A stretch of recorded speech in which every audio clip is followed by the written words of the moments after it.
ਮਿਹਰਬਾਨੀ ਆ ਚਲੋ ਅਸੀਂ ਤੇਰੇ ਘਰ ਜਾਣੇ ਉਹਨੇ ਇਹਨਾਂ ਜਾ ਕੇ ਮੇਰੇ ਘਰ ਮੈਨੂੰ ਪਿਛਾ ਭਾਈ ਰੱਖਿਆ ਨੇ ਮੇਰੇ ਘਰ ਦੀ ਸਾਰੀ ਤਲਾਸ਼ੀ ਕੀਤੀ ਉੱਥੋਂ ਵੀ ਕੋਈ ਚੀਜ਼ਾਂ ਵਿਸਤ ਕੀਤਾ ਨਾ ਬੀਬੀਆਂ ਉੱਥੋਂ ਲਿਆ ਕੇ ਤੇ ਫਿਰ ਮੈਨੂੰ ਇੱਥੇ ਠਾਣੇ ਲਿਆ ਮਾਰ ਕੇ ਇਹਨਾਂ ਨੇ ਮੇਰੀ ਡੰਡ ਲਾ ਦਿਆ ਵੇਖੋ ਨਿਸ਼ਾਨ ਮੇਰੇ ਇਹ ਨਿਸ਼ਾਨ ਮੂੰਹ ਤੇ ਵੀ ਬਹੁਤ पर्चा हुआ है आपका कोई नहीं जी पर्चा तो होया मैंने 8:30 बजे का फड़िया ने 8:30 आउंगे मैंने मारन लग पिया खालद ने आज हाँ जी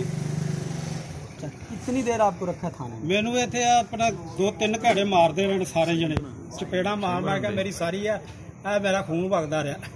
थाने दे विच मार के चपेड़ा फिर मेरे जिस्म ते कोई ओहो जी चीज लाई ने बड़ी चंगा मेरे चित्र मारते रहे सारे सिविल सर उन्होंने एक भी पुलिस वाला नहीं है सारे बंदे अब वो किधर है मुलजम जो है वो सारे 2-3 हवालात दे विच बंद कीते उन्होंने कोई एजेंसी पै गई